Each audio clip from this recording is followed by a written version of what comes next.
Groove theory taking us through Tell Me If You Want Me. That, well, even if you don't listen to music, that was just singing. That was a human voice. That was a cappella. And as far as I'm concerned, that was fire. So let's jump into the main topic. Let's jump into the main conversation. Black Wives Matter, right? And making boys into men. I am going to name my bias so that nobody can't come through the back door and say, hey, you're only promoting marriage, Hugh, because you're a Muslim, and the marriage is from the Sunnah, it's from the way of the Prophet Muhammad, peace and blessings be upon him, right? That's your bias. And I'm going to say, I'm going to own my bias, but also because it's from the traditions of my culture, my Jamaican culture, my Guyanese culture, my West African culture. Shout out to my mum and the country of Angola by way of DNA and the Congo. Yeah, we can do that. It's the tradition of those people in those places too, those African people in those places too. Both the Africans of the West Indies and the Africans of those African provinces I've named, right? And I'm going to name my other bias as well in this bigger conversation and qualify that. Whatever's happened in the past is gone. I can't bring it back. As a lecturer would say, them the days done, it can't come again, right? It's gone, it's finished, right? So whatever decisions one has made in the past, this is no slight, this is no needling, this is no shade or none of them kind of bizarre or passive aggressive methodologies. The past is the past, right? But we're speaking as visionaries. We're speaking as people breathing life into the youth and calling for things into, like trying to bring things into existence in society. When I say things, not objects, not judge. I'm talking about calling for trends, right? And cultural changes and behavior change and modification, right? So I heard this statement made by a public intellectual, Delano Squires, right? And he made a point that he's an American, a black American, but he made a point, in America, there is a disparity between black people and white people with respect to children born into wedlock, born into a family home where parents are married. And to qualify that doesn't mean that because parents weren't married, those children with unwed parents don't have fathers in their lives that are playing a role or supporting them and doing the work of a father. That wasn't the point. But he made an interesting point. Delano makes an interesting point about disparities, because it made me think about the UK and how we might see things here. He made a point that in all areas of life in America, black Americans on the left tend to challenge this racial disparities. You know, disproportionate amounts of men in prison or black people in prison would indicate racial disparity in the justice system. Or with respect to pay, people say, okay, it's a disparity with income. Black households command this much per annum on average, while white households control this much per annum, X and Y. So there's always so all these disparities, there are people from a political perspective that are willing to challenge those ideologies, right? For myself, I don't really have a problem people challenging those things or asking important questions. But he said the one area where there's a huge, as he talks in his paper about the vanishing black family, he talks about the huge disparity between children born outside of wedlock or don't have males in their lives, don't have father figures in their lives, they don't have their biological fathers in their lives, right? He said there's a huge disparity, but the left never talks about it, or sections of the political discourse in black America, they never talk about it. And I thought about the UK and I said, well, that seems pretty similar here. We don't have that conversation. Like, who dare you to even bring that up? right? And the argument is that the reason why it's not brought up because this is the one area where it's not based on external structures. It's not based on other people. What's the phrase? It can't be fixed by a bigger government or better white people to bail us out of this one. This is an existential. This is an existential issue. It's based on your choice, your freedom, and how you exercise that freedom, right? So the blueprint. I'm getting so excited and passionate. I'm even mispronouncing my words. The blueprint for family is marriage. I'm going to stand on that, right? And everybody wants to feel good. People like certain types of pleasures in life, right?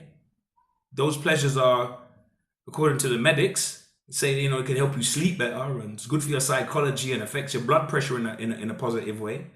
If you catch my drift, right? Oxytocin and all those stuff do good things for us, right? However, children are born out of oxytocin and stuff. Oftentimes children come along, right? Children have rights and parents have responsibilities. Yeah. So that's me kind of framing the discussion. I'm going to take it forward a little bit from there. There's an article called Making Boys into Men. It's a very, very short article written by Delano Squires, right? Edison knows. This week, the Family Studies blog is publishing a series of short essays addressing the meaning and purpose of healthy masculinity, right? Healthy masculinity is related, has a affiliation to marriage, right? So boys being taught healthy models and modes of masculinity is still related to marriage. You want to have protectors and providers. You need healthy young men with psychologically healthy masculine healthy perceptions of masculinity. And this doesn't mean feminist sanction. It means healthy masculinity. It doesn't mean whatever some women say is healthy. It's got its own definition of healthy masculinity, because sometimes there's people who want to make, there are those people who want to make men walk-in ATMs or eunuchs or security guards or hired mercenaries, right? And that's different from, your aggression is not bad in and of itself, but when it's me blue lighting you and tagging you to go on attack, like an attack dog, that's when the masculinity is healthy. No. We have to come to our own understanding of healthy masculinity as men. And for boys to appreciate being protectors and providers is a good thing. But it might mean a healthy masculinity that doesn't fall within certain political discourses' comfortability. They might be uncomfortable. Let me say a little bit more about that. There's all this, there's a big conversation now about young boys going online, and there's red pill, right? And there's the manosphere, yeah? And we're going to bring out a Netflix special and, character, you're going to do Myron Gaines in and Andrew, what's that other scumbag's name? Andrew Tate, we're going to, defame them. But what those people in the mainstream fail to understand is that that's part of the white manosphere. That's one example. That's one point. And the second point is that isn't the manosphere. That's two people from the manosphere. That will be as ridiculous as picking up a book about Sigmund Freud, talking about the Oedipus complex and saying that the whole of psychology and psychotherapy is about people wanting to have sex with their own mums.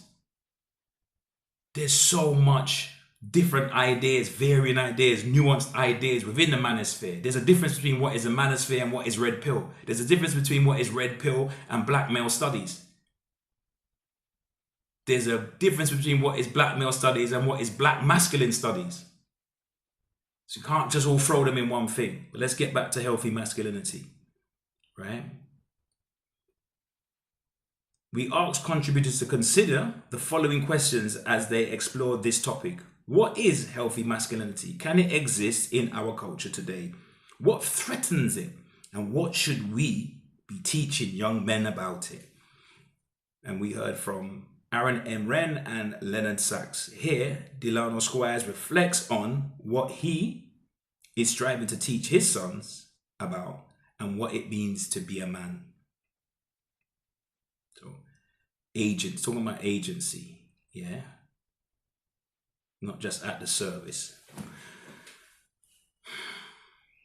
As someone who thinks about family in both immediate and generational terms, the reality that I am raising my grandchildren's parents is a sobering reminder that my actions will have a profound effect on people I have yet to meet.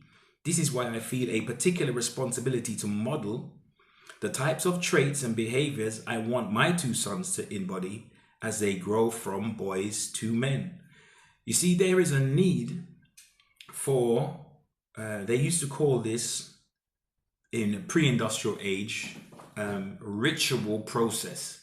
In pre-industrial societies, particularly in places like Africa, the Americas, but in most indigenous societies, they have something that we would call in the English language rites of process. Rites of passage.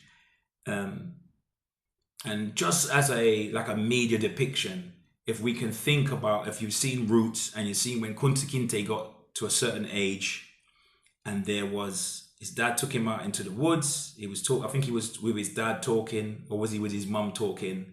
I can't remember, but he was distracted I believe he was distracted by his mother. And then his dad came and put a cloth over his head and took him into the woods. And all the boys of his age group were taken into the woods by their fathers.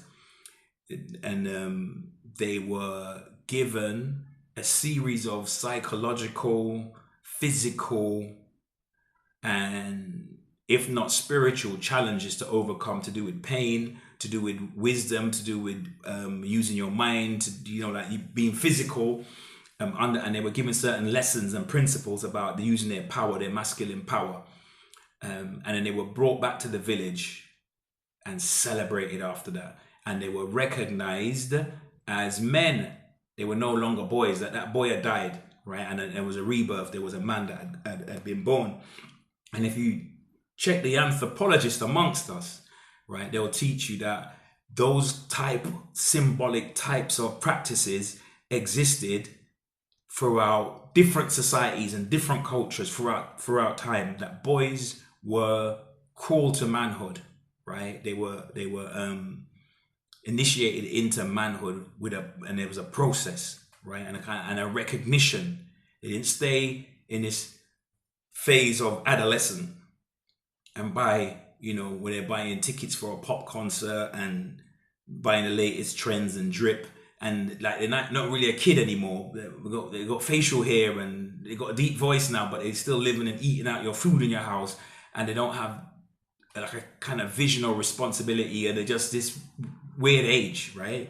Or in this weird stage. No, in the original societies, it was childhood, and then there's a certain juncture where this child comes back after 1 week or 48 hours, and he's not a child anymore. He's now a man, right? And he's been initiated into manhood. Okay, the article continues as reads. American boys and men are in a state of crisis. Notion that masculinity and traditional gender roles are toxic forces oppression. Are toxic and forces of oppression is a common refrain in our cultural commentary and political discourse. Men are dropping out of the labor force and are dying deaths of despair. We live in a culture where legislation aimed to promote fatherhood is criticized, and drag queens reading to children in public libraries are celebrated. America and Britain are very different countries, right? But they are related. America, USA, is a former British colony. right? And there is a lot of overlap and similarities as time has gone on, right? And as much as there's a lot of things that are nuanced and different, but I think I recognize a lot of that last statement of boys opting out and men opting out and dying deaths of despair. When you look at suicide rates amongst young men, whatever their race, right? And accessing and enrolling for higher education figures, and how those figures are going down. And at the risk of saying there may be something that we need to do to help to engage these young men, there are those political sections in society which say, no, why should we? That's unfair. That's patriarchy, and that's gender bias.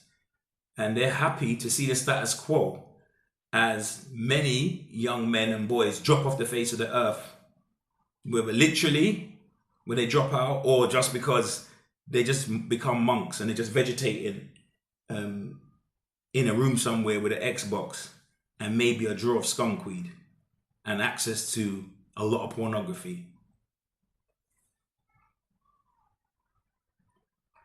Let me go back. Men are dropping out of the labor force and dying deaths of despair. We live in a culture where legislation aimed to promote fatherhood is criticized, and drag queens reading to children in public libraries are celebrated.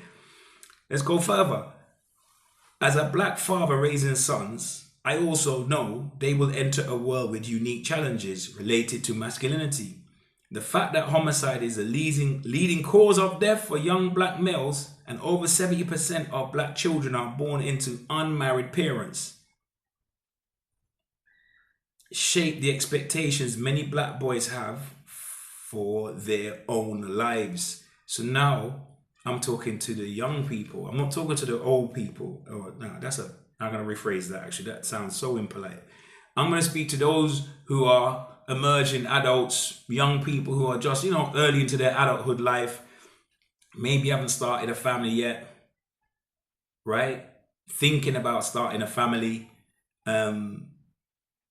It reminds me of some time ago, early millennium times. I used to work for a sexual health charity, and they used, as a volunteer, and they used to engage young men via drama workshops. It was a kind of crossover between the drama workshop and the sexual health charity. They were, let's say, a sitting captive is the right word, captive audience. They're doing their drama. They've been engaged around issues to do with boyhood and manhood, and the sexual health charity, meets them and gives them instruction, And so you take part in workshops with these young men. They were like just out of school, late teens, early 20s. Some of them were parents, not all of them were parents. But I recall the particular conversation having with some of the youngsters, the young men, and them talking about relationships that are broken down and feeling, the feeling of despair or dejection when having to move out and move on. Difficulties in managing emotions, going back to see children or having access to children, and there's another male in the house and stuff like that. And, you're feeling, I remember one man saying, felt like somebody, like two horses. I mean, another hunter-gatherer, like urinating on, like territory, like your territory had been taken over. I think that's a phrase that comes to mind. And I remember asking this question about where is marriage in all of this? What role does marriage play in all of this? And the reaction was like, if you've seen a Western when somebody pulls out a pistol, like scattering, or just like the alarm that question brought. And I was trying to challenge him to think about the idea of being willing to share your ancestral memory or your ancestral DNA and give somebody your children, right? Or create children with another person. That's a big deal. That's not no small thing, right? That is not no small thing. You're already quids in, mate. Like, so if you're gonna, I was trying to encourage him, like, if you're gonna do that, like, you might as well, it might be better for you to do it within a certain framework. You might be giving those to come a better shot, like systemically, or a better environment. Maybe it's not about you now and how you feel, because now you are going to be a dad. You're going to, or you've now made your person, she's on her way to being a mum. You're two parents now. It's not just about the parents. Children have a right to grow in a family with the man and woman that created them under their protection, and with a father there to give them correction, or both parents to give them correction, to be fair. But a father's role, just like a mother has a unique role that may overlap, a father has a unique role, and often areas overlap. But there's certain unique things that a mum brings, right? The mum is special, right? Parents are special, but yeah, 3 times for the mum. Bismillah. The culture has a lot of things to say when it comes to men.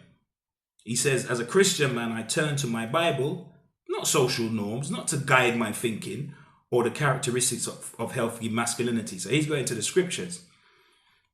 He's going to his holy book. The first lesson is that no man should feel ashamed of being a male, because God created him that way. I also believe that men function best in environments marked by order.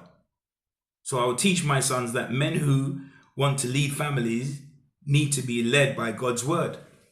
Men and order, boys and order. Oftentimes boys have a whole load of potential, children in general, right? But we're focusing on boys for the moment. Boys have a whole load of potential. You may have met people along the way who were phenomenal in a particular field, whether that be art, and I'm talking from people I met as a child, or some sort of sporting capacity, or some sort of they was exceptionally good at science or something like that. And then these people, I would think, would end up being the dean of some university, right? Or some tenured professor, or professional footballer or boxer, or artist, or something, working in some sort of, design and marketing technology. Nah, crashed out, man. They're regular, man. They're regular. You know why? There was an absence of that structure and that order, right? That, the old Caribbean men that I grew up around, my dad's peers, they were like all ex-RAF men or ex-military men, and they'd come to the UK because of being in the army. But once the war finished, a lot of them were like, go back to which island? Like, the place is too small now, man. I'm a young man. I'm going to try and find my fame and fortune, or whatever it may be, right here in the quote unquote mother country. And so they ended up staying. So some of those men came to the UK early, right? Post World War II. And there was one thing that stands out amongst those peers that I remember. They had a certain discipline, and they're growing up in that colonial Caribbean setting, so family structure's intact. It's different. This is not no post left wing or feminist sort of ideas saturating the black community, and I don't need no man and all that sort of stuff. It's like family, not perfect, not saintly, not beyond making mistakes, not being unkind to women in their lives at times or whatever, not the good old days and some kind of never ever, but just noticing a certain level of discipline, a certain level of structure. And they call that social capital, right? When a boy grows up and sees men that are raised in an environment where men display certain types of behavior that the boys internalize. So if the boys then grow up with a man them, and the 26-year-olds wear tracksuits and they show parts of their buttocks, right? And it's the hottest day of the year. It's like between 37 and 40, and they still wear a black hoodie with their hood up, and sometimes a balaclava on, just to go to the high street. The boys that grow up and see that's seeping in as well. So you have to think about what you're exposing them to. Let's read on. Let me press gas. because this is a discussion about black wives mattering, but I'm talking about black boys. And the reason why I'm doing that is because ultimately, if you don't invest in your sons, what kind of husbands will the women inherit of tomorrow? Well, who gonna make the black wives matter if the sons ain't trained, ain't socialized, ain't educated in the right way?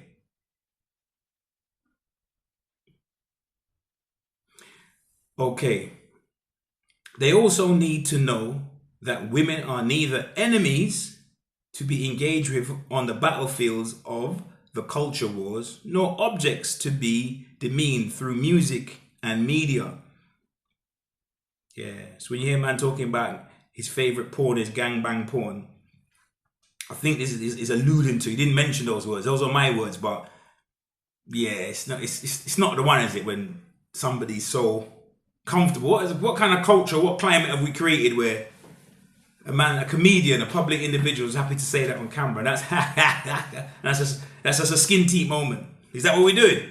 As a culture, I'm not even talking to that individual, but is that what the culture co-signs though? That's cool, yeah? That's what we're doing, yeah?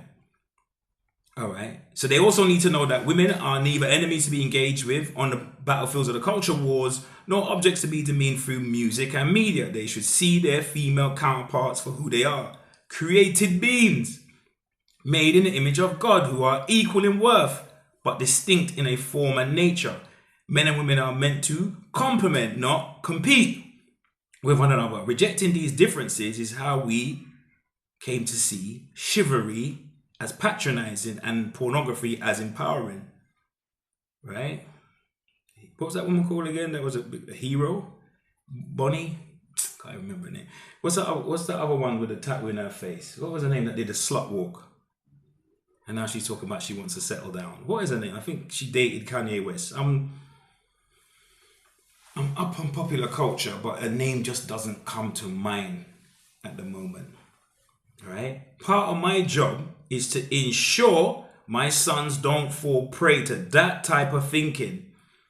Right? The familiar motto of provide and protect feels countercultural in an era of degrade and neglect. American boys and men also need to know that despite what some people think, responsibility is not a dirty word. In fact, the ability to care for yourself and be accountability for others is what separates boys from men. The ultimate act of manhood is being willing to commit to one woman and the children you create for a lifetime. He's talking big things, man. He's talking big things. And like I said, nobody to be slighted. What's gone on in the past has gone on in the past. But we're talking as visionaries. We're talking about implanting a mindset and a mentality and an attitude in the young men of tomorrow. Right? Investing them in that idea, even if it's something that we didn't, right, hold dear to or hold fast to, right? We're trying to recreate a new environment where black wives matter, where marry before you carry becomes a trend. Men and boys today need to see the vocations of husband and father as central to their identity. This is how I was raised. My father and his peers would frequently remind the boys in our church that laziness and unwillingness to provide for your household were traits of an ungodly man. I want to speak on that for a moment. Let's touch there because he's talking about church. Not everybody's Christian in the black community, right? We got different religions, we got different ideologies, we got traditionalists, Pan-Africanists, Afrocentrics, cultural nationalists, etc. Right? But with all those traditions, there's a concept either religiously or culturally related to marriage. And it's indisputable and irrefutable that that's not part of African stroke black traditions. It's not alien. This is not a European invention. That we were building civilizations before venturing out and meeting European and interacting with Europeans or non-Africans for millennia. And the historians, the anthropologists, the archaeologists, God damn it, even the racists would tell you that black people had marriages and as part of essential institution, right? In the various cultures, right? And be that the more high, what Professor Van Sertima would call high cultures, or more the little rural and traditional people, right? Marriage existed. I also want my sons to know that life is so precious and valuable that part of their job is in protecting it. It means that they should be wise enough to know that despite the cries from women's equality, their future wives will expect them to investigate when something goes bump in the night.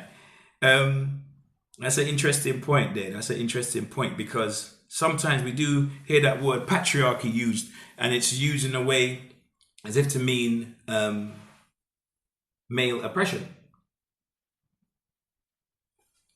I would say to that, if you want to smash the patriarchy, that does mean going on to bump in the night, you take it in turns. That does mean 50-50. That should, or it should mean, if you really believe in smashing the patriarchy, 50-50. But if you believe that when it comes to how you should be treated, you want the door to be opened. You want your date or your husband or your beloved to obviously pick up the tab, and to provide and protect.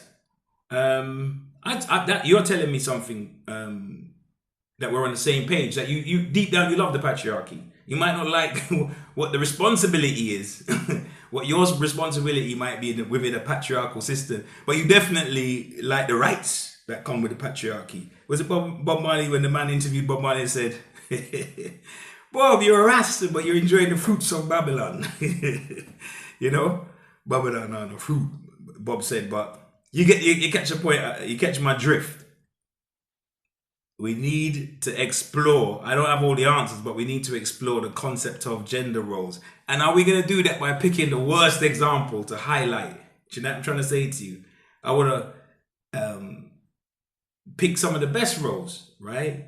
What about some of the men that, some of the patriarchs that invented, I don't know, the smear test or the flipping technology that helped women to have safer pregnancies and that? Like, what about those men in those patriarchal societies, like healthcare and sanitation and mass production of the sanitary pad and stuff like that help women, like support women, right? Because of like love and reverence and respect for womanhood.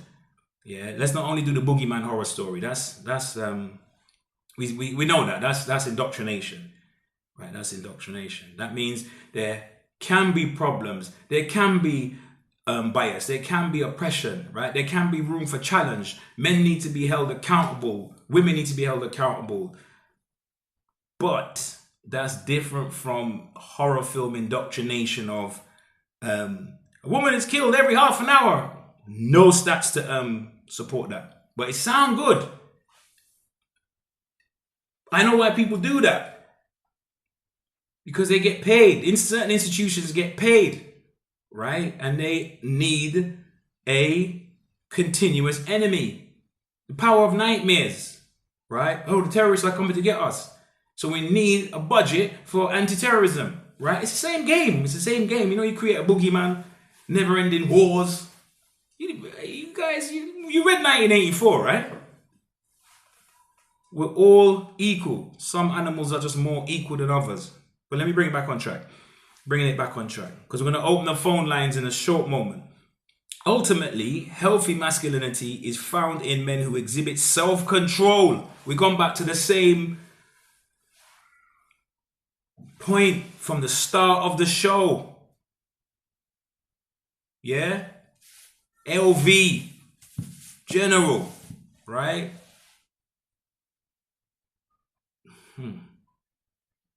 Healthy masculinity is found in men who exhibit self-control, wisdom, patience, courage, honesty and kindness, gentleness, grit, and a sense of adventure and love. This country needs men who are, like leather, the perfect balance of tough and tender. This is the life I would want for my sons and every boy, teenager and young man in this country. My prayer is that they would grow up in a country that values men, masculinity, and the unique roles we play in our families. I want them to know God. Find meaningful work, marry a good woman and raise children together and build a family that is characterized by peace and productivity. I wish I could package all these ideas into a story so that every father could read it to his son and reinforce these lessons on a daily basis. I would call it The Boy Who Would Be King. Yeah, so that is the brief, ever so brief article from Delano Squires. Just a little bit of food for thought. If we don't invest in our sons, and I mean that in a generic sense, not just in the literal sense, but if we don't invest in the young black boy, who's going to make sure that the women of tomorrow can be treated like queens, provided for and protected? Catch you after the break.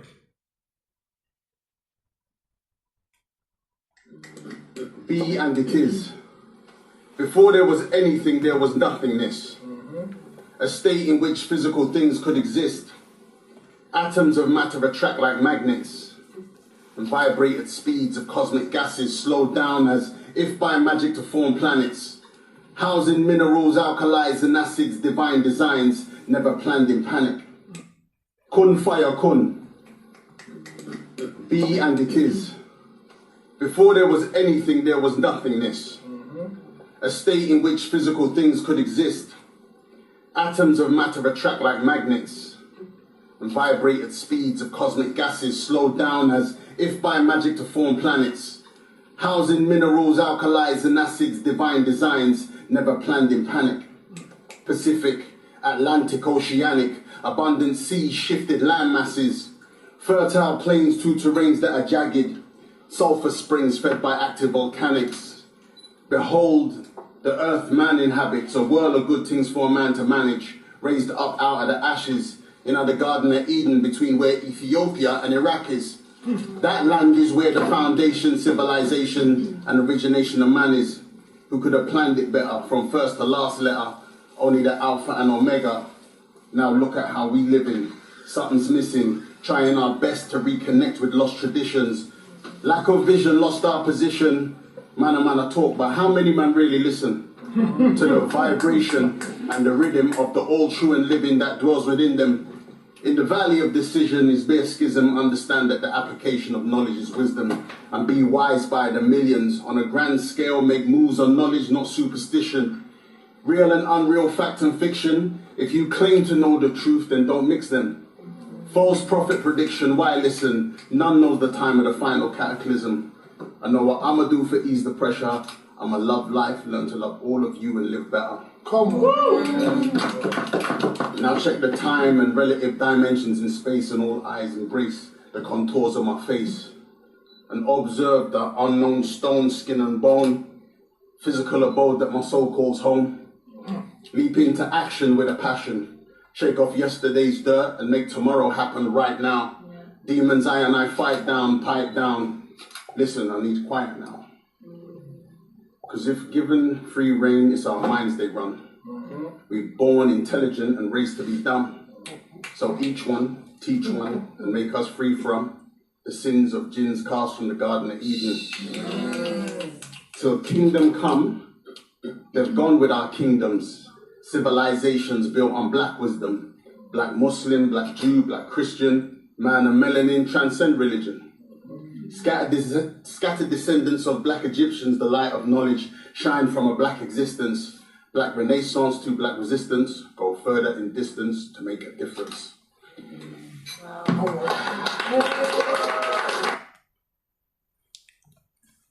Go on. I am Shaheed. Yeah, I got a comment in the. I'm gonna read some of the comments in the chat, but I want to open the phone line formally. The ECR phone line is 07826 115543. That's the ECR phone line is now open. The phone number is 07826 115543. Can call in and make your comment, ask a question, or agree or disagree. I just request that you don't be disagreeable about it, but I look forward to interacting with you. And some of you have already started to drop some information in the chat. Yes, indeed. From PRT, thinking about the link between the way women are treated by men and the mothers they become to the men of the future. PRT reads, drops a point by saying the Judeo-Christian and African traditional moral worlds at their best both teach that men should treat women with honor, restraint, faithfulness, protection, responsibility, tenderness. They do not present manhood as license to dominate, intimidate, or exploit. They present manhood as a calling to serve, safeguard, provide, lead with wisdom, and create a home in which women and children are emotionally, morally, and physically safe. And there is a War and Peace essay, which I won't get through in one go, but I just want to comment on that. I think that as a given across the board, I think people of good standing and of sound mind and character would generally agree with that.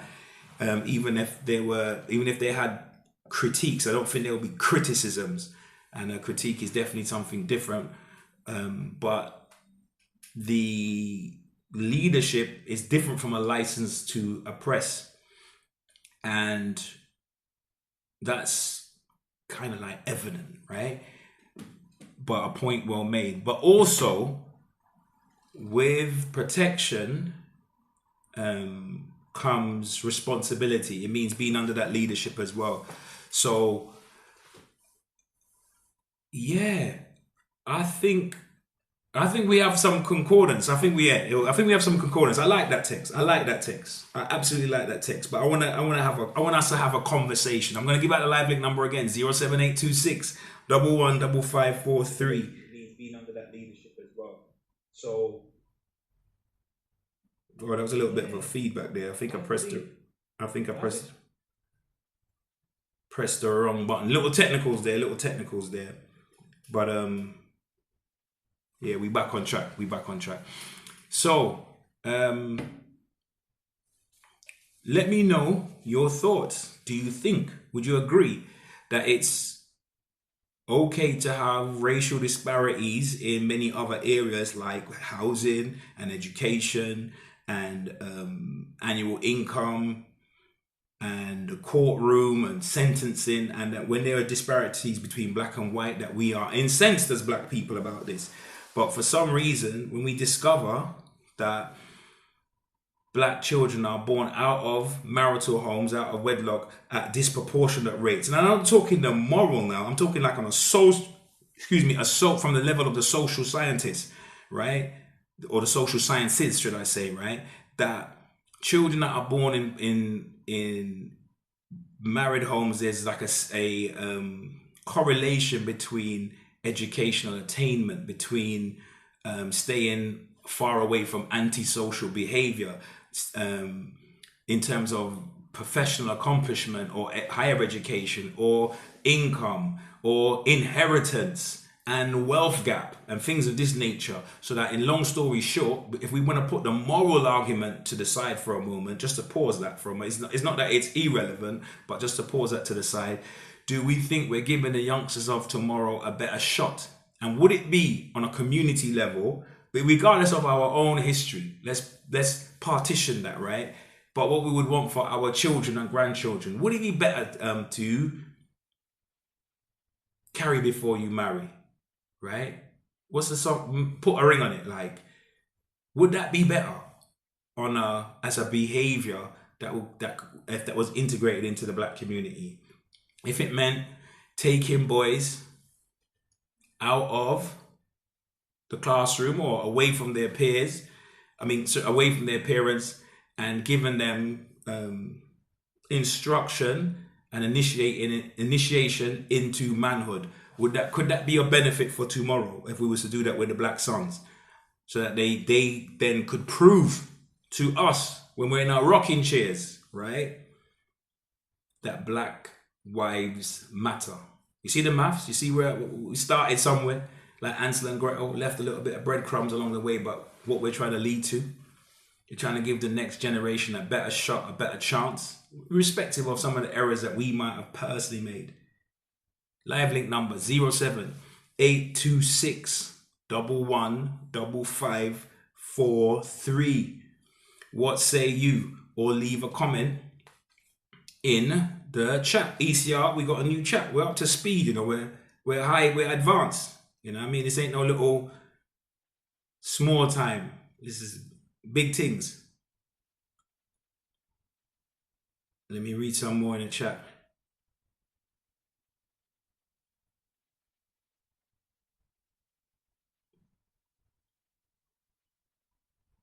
Because this is a crucial conversation. This is important. We need to cover this. We need to cover this. This is a conversation that is this is overdue, and I don't know why nobody don't want to touch it. We got so many high-powered intellectual people in the black community that are activists. There's different organizations, and we talk about black people and mental health. We talk about black people and the criminal court system and sentencing, and we speak about disparities in schooling and all these different areas, right? But those areas require bigger government and nicer white people. But what we doing with our choices now? What we doing with our voices now? Talk to me. Breaking Boundaries Talk Show with your host, Hugh Mayers.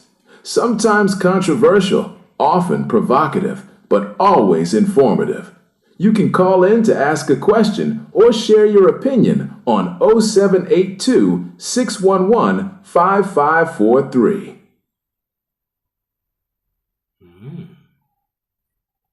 Okay, let's go. All right, so let me read a bit more from the chat room. In the Judeo-Christian tradition, women are created in the image of God and are therefore not lesser beings, possessions or servants or objects of male entitlement. Marriage is understood as a covenant and not a convenience. Men are called to love their wives faithfully, to honor them, to be gentle rather than harsh, and to exercise leadership as sacrificial service rather than control. The moral pattern is one of loyalty, sexual faithfulness, self-control, respect, and protection of the vulnerable.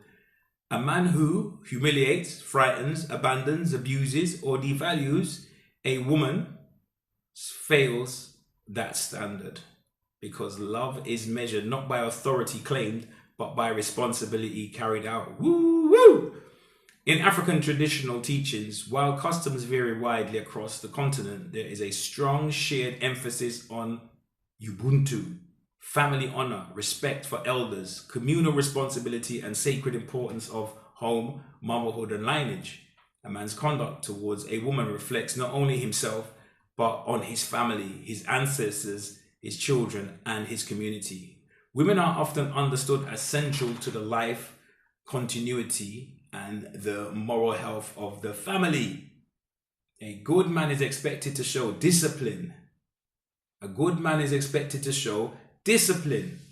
Emphasis added by myself. A good man is supposed to show discipline, or expected to show discipline, provide stability, protect the dignity of his wife and household, listen to wise counsel, and avoid bringing shame through violence, neglect, infidelity, or public disrespect.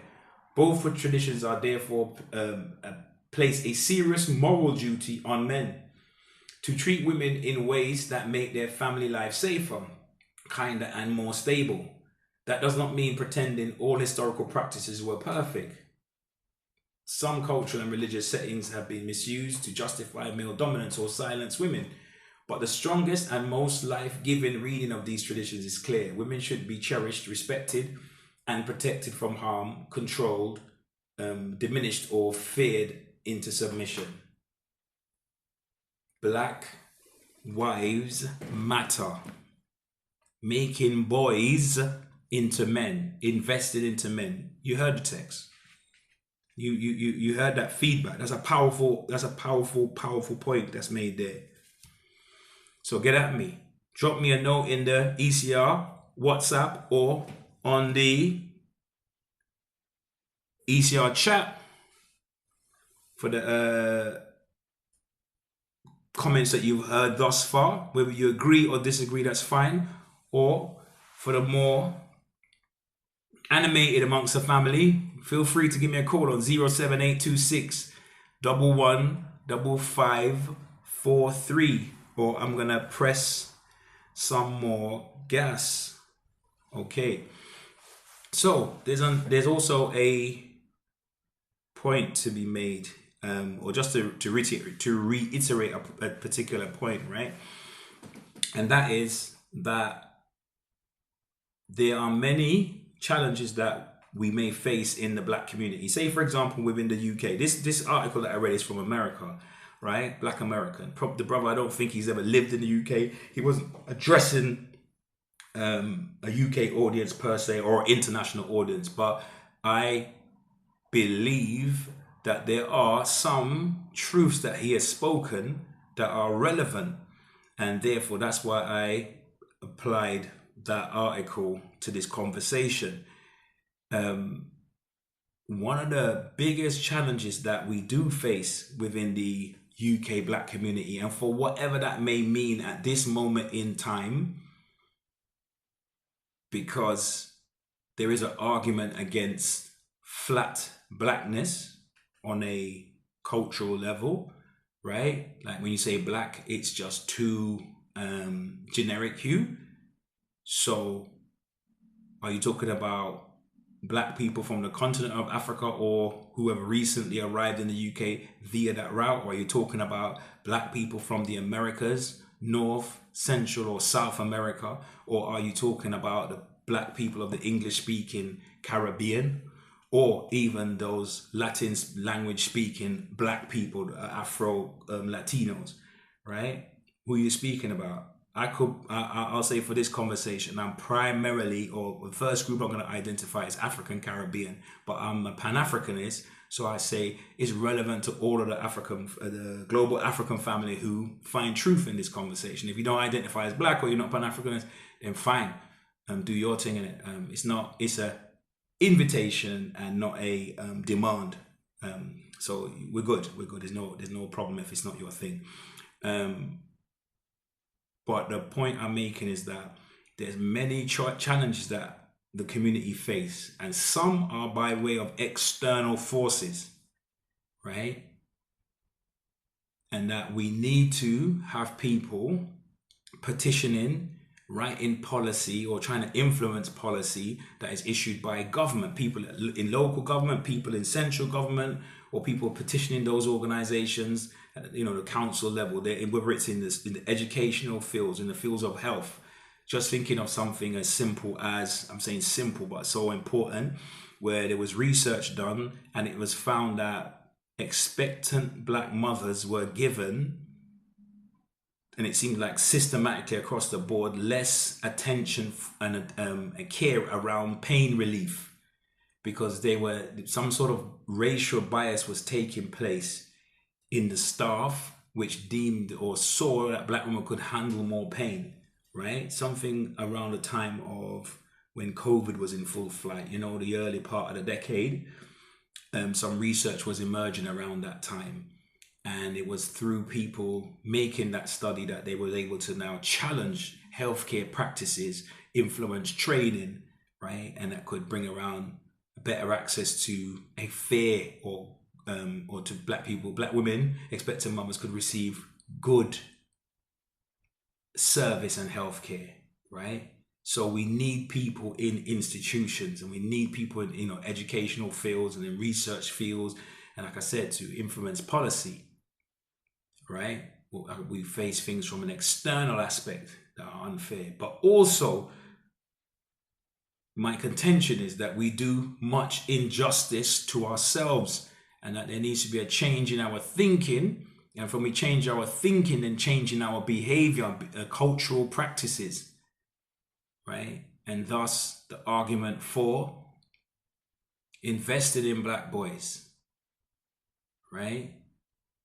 There's disparities between black boys and educational attainment, antisocial behavior, caught up in the criminal justice system, mental health. There are disparities. They're not genetic. My contention is they're not incidental or accidental. They're part of a system. So we must challenge that. And there's people that will challenge that within the school sector, and then there's people who will challenge things at a community level. Now, I'm talking about us changing our behavior at a community level, or us operating our free will and our free choice. It doesn't need bigger government. For us to I'm gonna rephrase that. For us to revive the tradition of marriage in the Caribbean community, in the black community, we don't need to have a bigger government or any government input. And we don't need better white people, right? White people are cool, do their thing, right? But we don't need like some nice beneficent kind person in some sort of high post in central government or in the council or something. You're not trying to say to some politician that can, you know, streamline funds our way, because freedom isn't free, right? But it doesn't mean we don't need that. That's not going to solve this problem. We have to have these conversations, and we have to solve it ourselves, right? Our perception of each other as black men and women is something that we have to solve. There is no government check, right? There ain't no government organization. We got a new prime minister, right? We got rid of the old one. Starmer's gone. We got a new prime minister now.